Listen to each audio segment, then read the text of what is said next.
ಅದು ನಮ್ಮ ಪಿತ್ರಾರ್ಜಿತ ಆಸ್ತಿ, ಈ ರೀತಿಯ ಸಮಜಾಯಿಷಿಗಳನ್ನ ಕೊಡ್ತಾ ಇದ್ದಾರೆ. ಇದಕ್ಕೇನು ಹೇಳ್ತೀರಿ ಸರ್? ಸದನದಲ್ಲೂ ಈ ವಿಚಾರ ಪ್ರಸ್ತಾಪ ಮಾಡ್ತಿದ್ದಾರೆ. ನೋಡಿ, ಸಂಪೂರ್ಣ ದಾಖಲೆಗಳನ್ನು ಪರಿಶೀಲಿಸಲಾಗಿದೆ. ನಮಗೆ ದೊರೆತಿರ್ತಕ್ಕಂಥದ್ದು 1964-65ರಿಂದಲೂ ಕೂಡ ಈ ನಾನು ಹೇಳಿರ್ತಕ್ಕಂಥ ಈ ಎರಡೂ ಸರ್ವೆ ನಂಬರ್ 47 ಮತ್ತು 46 ಎರಡೂ ಸರ್ವೆ ನಂಬರ್ಗಳು ಒಂದು ಸ್ಮಶಾನ, ಖರಾಬು ಸ್ಮಶಾನ 1 ಎಕರೆ, 20 ಎಕರೆ 16 ಗುಂಟೆ ಇದು ಸಂಪೂರ್ಣ ಕೆರೆ ಬಹಳ ದೊಡ್ಡದಾಗಿರ್ತದೆ. ಶಿಲ್ಟ್ ಮುಚ್ಕೊಳ್ತಾ ಅದು ಎತ್ತರಕ್ಕೆ ಬರ್ತದೆ. ಅಂಥ ಜಾಗವನ್ನು ಇವರು ದಾಖಲೆಗಳನ್ನು ಬದಲಿಸಿ ಮಾಡಿರ್ತಕ್ಕಂಥದ್ದು. ಒಂದು ಸಮಯ ನಾನು ಸಣ್ಣವನಿದ್ದೆ, ನನಗೆ ಇದರದ್ದು ಗೊತ್ತಿಲ್ಲ ಅಂತ ಹೇಳೋದಾದರೆ 2001-2ರಲ್ಲಿ ಇದು ದಾಖಲೆಗಳಿಗೆ ಬಂದಿರೋದು. ಅಲ್ಲಿವರೆಗೆ ಯಾವ ದಾಖಲೆಗೂ ಬಂದಿಲ್ಲ. ಅಲ್ಲಿ ಬರೆದಿದ್ದಾರೆ ಕೆರೆ ಅಂತ ಇರೋದನ್ನು ಒಡೆದಾಕಿ ಬ್ರಾಕೆಟ್ನಲ್ಲಿ ಖರಾಬ್ ಅಂತ ಬರೆದಿದ್ದಾರೆ. ಇದು ನಾನೇನೋ ನಿಮ್ಮ ಮೇಲೆ ಅಪಾದನೆ, ನಿಮ್ಮ ತೆಜೋವದೆ ಅಲ್ಲ. ಇದು ದಾಖಲೆಯ ಪ್ರಕಾರ ನಾನು ಮಾತಾಡ್ತಾ ಇದ್ದೀನಿ. ನನಗೆ ಬೇಕಾಗಿರ್ತಕ್ಕಂಥದ್ದು ಇದು ಇನ್ವೆಸ್ಟಿಗೇಷನ್ ಆಗಬೇಕು. ನಾನು ಸದನದಲ್ಲೂ ಕೂಡ ಇದನ್ನು ಪ್ರಶ್ನೆ ಮಾಡ್ತೇವೆ. ನನಗೆ ಒಂದು ವಿಷಯ, ಈಗ ನನ್ನ ಪಿತ್ರಾರ್ಜಿತ ಅಂತಂದರೆ ಪಿತ್ರಾರ್ಜಿತ 2001-2ರಲ್ಲಿ ದಾಖಲೆಯಲ್ಲಿಂದ ಬಂತು. ಹಿಂದೆ ಯಾಕೆ ಆ ದಾಖಲೆ ಇರಲಿಲ್ಲ? ಮತ್ತು ಮೂಲ ದಾಖಲೆಗಳ ಪ್ರಕಾರ ಎಲ್ಲೂ ಕೂಡ ಇವರ ಹೆಸರುಗಳೇ ಇಲ್ಲ. ಹಂಗಿದ್ದ ಮೇಲೆ ಇದು ಫೇಕ್ ಅಂತ ಹೇಗಾಗತ್ತೆ? ಅದರ ಎನ್ಕ್ವೈರಿ ಮಾಡಿಸಿ ಉತ್ತರ ಕೊಡ್ರಿ. ಈಗ ನಾನು ಲೋಕಾಯುಕ್ತಕ್ಕೂ ಕೊಡ್ತೀನಿ ಅಲ್ಲ, ನಾವು ಅಲ್ಲಿ ಯಾಕೆ ಕೊಡಬೇಕು? ಸರ್ಕಾರಕ್ಕೆ ನಾವು ಡಿಮ್ಯಾಂಡ್ ಮಾಡಿದ ಮೇಲೆ ಸರ್ಕಾರ ನೇಮಕ ಮಾಡಬೇಕು. ಒಂದು ಸಿಟ್ಟಿಂಗ್ ಜಡ್ಜನ್ನು ಇಟ್ಟು ಮಾಡಲಿ. ನಿಮ್ಮ SIT ಅದು ಇದು ಬೇಡ. ಯಾಕಂತಂದರೆ ಅವುಗಳ ಮೇಲೆ ಏನು ಜನರಿಗೆ ನಂಬಿಕೆ ಇಲ್ಲ. ಈಗ ನಮಗೆ ಸಿಟ್ಟಿಂಗ್ ಜಡ್ಜ್ ಒಬ್ಬರನ್ನ, ನೀವು ಯಾರೋ ಜಡ್ಜ್ ಅಂತೇಳಿ ರಿಟೈರ್ ಆಗಿರೋರು, ನೀವು ಈಗಾಗಲೇ ನಿಮ್ಮ ಇದರಲ್ಲಿ ಪ್ಯಾನಲ್ ಆಫ್ ಇದನ್ನು ಮಾಡ್ಕೊಂಡಿದ್ದೀರಲ್ಲ, ಈ ಪ್ಯಾನಲ್ಗಿನಲ್ಲಿ ಬೇಡ. ಒಬ್ಬ ಸಿಟ್ಟಿಂಗ್ ಜಡ್ಜಿಂದ ಬಿಡ್ರಿ, ಅವರು ಮಾಡಿ ಜನರಿಗೆ ಇದು ಉತ್ತರ ಕೊಡಿ. ಇದು ಪರಾಜಿತ ಅಭ್ಯರ್ಥಿಯ ಪರವಾಗಿ ಸುಳ್ಳು ದಾಖಲೆಯನ್ನು ಇಟ್ಟುಕೊಂಡು ತೇಜಾವಧಿಯ ಪ್ರಯತ್ನ ಅವರು ಪ್ರಚಾರಕರು ಹೇಳಿದ್ದಾರೆ. ಅದು ಪರಾಜಿತ ಅಭ್ಯರ್ಥಿ ಪರವಾಗಿ ನೀವು ಆ ಥರ ಮಾಡ್ತಾ ಇದ್ದೀರಿ. ನಾನು ಒಂದು ಮಾತು ಹೇಳ್ತೀನಿ, ಪರಾಜಿತ ವಿಜಯಿಯಾಗಿರೋರು, ಸಚಿವರು ಅಥವಾ ದೊಡ್ಡ ಮನುಷ್ಯ, ಈ ಕಥೆಗಳೆಲ್ಲ ಬೇಡ. ನನಗೆ ಬೇಕಾಗಿರ್ತಕ್ಕಂಥದ್ದು ದಾಖಲೆ ಮಾತಾಡಬೇಕು. ಅಭ್ಯರ್ಥಿಗಳು ಚುನಾವಣೆಗೆ ನಿಂತವರಲ್ಲ. ನನಗೆ ದಾಖಲೆ ಇದೆಯಲ್ಲ, ಆ ದಾಖಲೆ ಸುಳ್ಳು ಅಂತ ಹೇಳಕ್ಕೆ ನಿಮ್ಮ ಹತ್ರ ಏನಿದೆ? ದಾಖಲೆಯನ್ನು ಸುಳ್ಳು ಮಾಡಬೇಕು ನೀವು.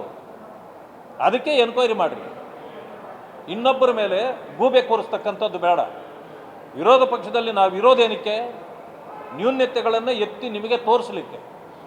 ಅದಾದ ನಂತರ ಅದಕ್ಕೆ ಉತ್ತರ ಕೊಡಬೇಕಾದವರು ನೀವೇ ಹೊರತು, ನಾನು ಭಾಳ ನೀಟಾಗಿದ್ದೆ, ನಾನು ಆಗಿದ್ದೆ, ಹೀಗಿದ್ದೆ, ನನ್ನ ಮೇಲೆ ಯಾರೋ ಗೂಬೆ ಕೂರ್ಸಕ್ಕೆ ಹೀಗೆ ಮಾಡಿ, ಇವೆಲ್ಲ ಬದಿಗಿಡಬೇಕು. ಇದಲ್ಲ ಉತ್ತರ. ಸರ್, ಅವ್ರ ಬಗ್ಗೆ ಕ್ಲೀನ್ ಇಮೇಜ್ ಇದೆ, ಅಭಿಪ್ರಾಯ ಈಗ ಕ್ಲೀನ್ ಇಮೇಜ್ ಹೊಟ್ಟೋಯ್ತಾ? ಆಪಾದನೆಗಳು ನನ್ನ ಮೇಲೂ ಬರ್ತವೆ, ನಿಮ್ಮ ಮೇಲೂ ಬರ್ತವೆ, ಎಲ್ಲರ ಮೇಲೂ ಬರ್ತವೆ. ಅದರಿಂದ ನೀವು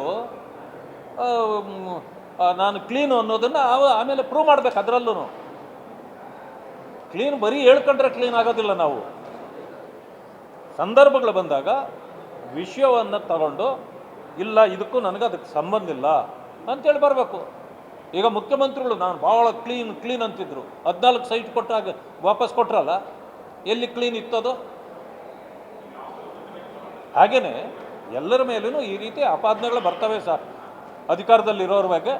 ಅದಕ್ಕೆ ದಾಖಲೆಗಳು ಇದೆ. ನಾನು ಸುಮ್ಮನೆ ಆಪಾದನೆ ಮಾಡಿಲ್ಲ, ದಾಖಲೆ ಬಿಡುಗಡೆ ಮಾಡಿಲ್ಲ. ಆ ದಾಖಲೆ ಸುಳ್ಳು ಅಂತ ನೀವು ಹೇಳಕ್ಕದು ಏನಿದೆ ನಿಮ್ಮ ಹತ್ರ? ಅಷ್ಟೇ ನನ್ನ ಪ್ರಶ್ನೆ. ಶಕ್ತಿ ಯೋಜನೆಯಿಂದ 4 ದಿನಗಳಿಗೆ 4,000 ಕೋಟಿ ಬಾಕಿ ಉಳಿಸ್ಕೊಂಡಿದೆ ಸರ್ಕಾರ. ಅದ್ರ ಬಗ್ಗೆ ಬಿಡುಗಡೆ ಮಾಡಿದೆ ದಾಖಲೆನ. ನೋಡಿ, ಇವರೇನು ಗ್ಯಾರಂಟಿಗಳು ಜನರಿಗೆ ಕೊಡ್ತಾ ಇದ್ದೀವಿ ಅಂತ ಹೇಳ್ತಿದ್ದಾರೋ, ಆ ಗ್ಯಾರಂಟಿಗಳೇ ಮೋಸದ ಗ್ಯಾರಂಟಿಗಳು. ಜನರಿಗೆ ಗ್ಯಾರಂಟಿಗಳು ತಲುಪ್ತಾನೇ ಇಲ್ಲ. ಈಗಾಗಲೇ ಶಕ್ತಿ ಯೋಜನೆಯಲ್ಲೂ ಇವತ್ತು ದೊಡ್ಡ ಭ್ರಷ್ಟಾಚಾರ ಆಗ್ತಾಯಿದೆ. ಇವಾಗ ಗೃಹಲಕ್ಷ್ಮಿಯಲ್ಲೂ ದೊಡ್ಡ ಭ್ರಷ್ಟಾಚಾರ ಆಗ್ತಾಯಿದೆ. ಈಗಾಗಲೇ ಬಸ್ ಪ್ರಯಾಣದಲ್ಲೂ ದೊಡ್ಡ ಭ್ರಷ್ಟಾಚಾರ. ಅಲ್ಲಿ ಆಗೋದೇ ಒಂದು, ಇವರು ತೋರಿಸೋದೇ ಒಂದು. ಒಟ್ಟಿಗೆ ಭ್ರಷ್ಟಾಚಾರ ಮಾಡಿ ಈ ಸರ್ಕಾರ ಬದುಕ್ತಾ ಇದೆ, ಲೂಟಿ ಹೊಡಿತಾ ಇದೆ. ಆ ಕಾರಣದಿಂದ ನಾವು ಇದನ್ನೆಲ್ಲ ಎತ್ತಿ ತೋರಿಸಿದ್ರೂ ಕೂಡ ಅವರು ಒಪ್ಕೊಳ್ಳೋಕ್ಕೂ ರೆಡಿ ಇಲ್ಲ. ಮತ್ತು ಸಿಕ್ಕಾಕೊಂಡ್ಮೇಲೆ ಸಾರಿ ಅಂದರೆ ಹೋಯ್ತಾ. ಈಗ ನಿನ್ನೆ ಇದರಲ್ಲಿ ಗೃಹಲಕ್ಷ್ಮಿ ಯೋಜನೆಯಲ್ಲಿ 5,000 ಕೋಟಿ ತಲುಪಿಲ್ಲ ಜನರಿಗೆ. ನೀವು ಸಾರಿ ಅಂತಂದರೆ 5 ಕೋಟಿ ಅವ್ರಿಗೆ ತಲುಪ್ತಾ? ನಿಮ್ಮ ಸಾರಿಗೆ 5 ಕೋಟಿ ತಲುಪೋದಿಲ್ಲ. ಮೊದಲು ನೀವು ಆ ಹಣ ಅವ್ರಿಗೆ ಕೊಡಬೇಕು.